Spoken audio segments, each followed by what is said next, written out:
Private ఆసుపత్రిలో వైద్యం కోసం వెచ్చించిన మొత్తానికి సీఎం రిలీఫ్ ఫండ్ నుండి ఆర్థిక సహాయం కోరుతూ మాజీ మంత్రి వర్యులు ఎమ్మెల్సీ శ్రీ బస్వరాజ్ సారయ్యకి దరఖాస్తులు సమర్పించగా అట్టి దరఖాస్తులను తగు ఆర్థిక సహాయానికి సిఫారసు చేస్తూ ముఖ్యమంత్రి కార్యాలయానికి పంపడం జరిగింది.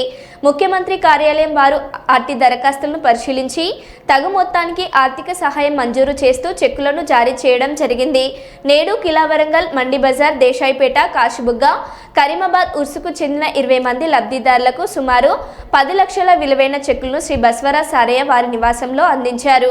ఈ కార్యక్రమంలో 25వ division corporator Shri Baswaraj Sirisha Shriman, corporator Shri Gundeti Narendra Kumar, జిల్లా యూత్ కాంగ్రెస్ అధ్యక్షులు కొరవి పరమేష్ పాల్గొన్నారు.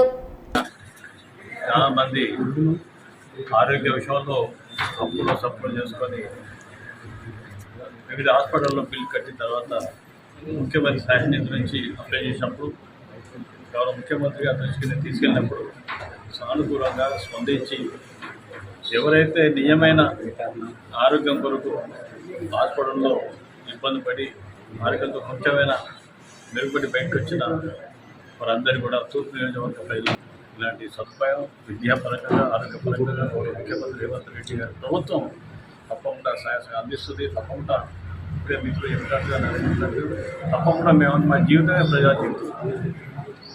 మేము మా అడ్రస్ నుంచి అలా స్థాయికి ఎదిగినామంటే ప్రజల ఆశీర్వాదం. ఎంతోమంది అంటే పేరు చెప్పదు కానీ రాజకీయాలు అత్యంతంగా కూడా మాకు ఆశీర్వదించిన దగ్గర ఈరోజు అందరూ కూడా ఉన్నదంటే ఒక చిన్న సంఘటన నరేంద్ర యావత్ వరంగల్ ఉమ్మడి జిల్లాలనే స్పందించడంటే నీతి నిజానికి మార్పుగా నరేంద్ర లాంటి వాళ్ళు రైతులందరూ నాకు తోడుగా ఉండడం. అంటే ఈరోజు మేము ఉండడం కూడా రాజకీయాల్లో పదవులు ఇవ్వాలంటే పదవులు శాసనం కాదు, మేము శాసనం అనేటువంటి ఇలా కాంగ్రెస్ పార్టీ మా నాయకత్వాన్ని నమ్మి ఈరోజు వరంగల్ ఉమ్మడి జిల్లాలే కానీ తూర్పులే కానీ ప్రజలంతా కూడా అందుబాటులో ఉండి కష్ట సుఖాల్లో మేమంటూ మేము ఎన్నున్నామని చెప్పడానికే కాంగ్రెస్ పార్టీకి అండగా రేవంత్ రెడ్డి గారి నాయకత్వాన్ని, మహేష్ కుమార్ బీసీ నాయకుడు, బీసీ అధ్యక్షుడు అంటే నాటి సామాన్య కార్యకర్త కదా, అలాంటి వారిని కూడా ఆశీర్వదించాలని ఈ సంతోషం గౌరవ ముఖ్యమంత్రి రేవంత్ రెడ్డి సీఎం నిలిపించిన అందరి ఆప్తుడు అన్న అంటే నేను ఉన్నా అనే మన ఎమ్మెల్సీ గారైన బస్వరాజ్ సారయ్య గారి స్వగృహం లోపల సుమారు 10 లక్షల రూపాయల విలువ గల 20 మందికి చెక్కుల పంపిణీ కార్యక్రమం జరిగింది.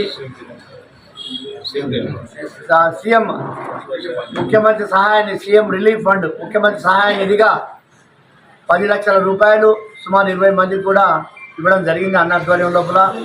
మీ అందరికీ తెలుసు, చాలామంది ఎమ్మెల్సీలు ఒక ఉత్సవ విగ్రహంగానే అసెంబ్లీకి పోవడం రావడం, జనంలో ఎప్పుడో కార్యక్రమాలకు ఉండే కార్యక్రమాలు చాలామంది చూస్తూ ఉన్నాం. అటువంటిది కాకుండా మన అన్నగారు మన ఎమ్మెల్సీ గారు ఏదైతే ఉన్నారో దానింట్లో కూడా మీకు స్థానిక ఎమ్మెల్యే అందుబాటులో ఉన్నా లేకున్నా మీకు నేనున్నా ప్రభుత్వ సహాయ నిధి ఏదైతే ఉన్నదో ముఖ్యమంత్రి గారి దగ్గర నా వంతు వాటాగా, నా వంతు బాధ్యతగా నేను ప్రజల మనిషినే, ప్రజల్లో ఉంటా కాబట్టి ప్రజలకు సేవ చేయాల్సిన బాధ్యత నాకు ఉన్నది. ప్రజల్లోనే ఉద్భవించిన మీరు రాజకీయ జన్మనిచ్చి 3 సార్ల కార్పొరేటర్గా, 3 సార్ల ఎమ్మెల్యేగా, అదేవిధంగా మంత్రిగా, ఈనాడు ఎమ్మెల్సీగా మీ ఆశీర్వాదాల వల్ల నేనంత రాజకీయంగా ఎదిగిన మీ ఎదుగుదలను నా జీవమైనా నేను చివరి వరకు కూడా నేను మర్చిపోనని చెప్పేసుకొని నేను ప్రజల్లోనే ఉంటాను ఒక తాపత్రయంతో ఒక ప్రజానాయకుడిగా ఇప్పటికీ సేవలు అందిస్తూ వారు ఇంతమందికి ముఖ్యమంత్రి గారి సహాయ నిధి నుంచి మనకి ఇప్పించడం జరిగింది. వారికి అలా బాధితులు ఏదైతున్నదో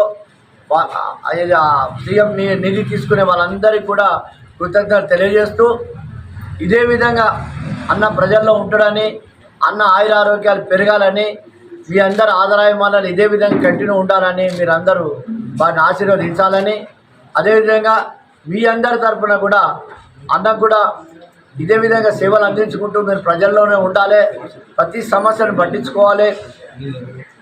అదేవిధంగా అనేక మంది నాయకులను తయారు చేసిన మీరు మీ అడుగుజాడల్లో మీ అందరం కూడా నడుస్తాము. మీ ఆశీర్వాదాలు కూడా మాకు కూడా ఉండాలని చెప్పి కోరుకుంటూ మీరు ఇదే విధంగా కంటిన్యూ చేయాలని చెప్పేసుకొని మీకు ధన్యవాదాలు తెలియజేస్తున్నాను.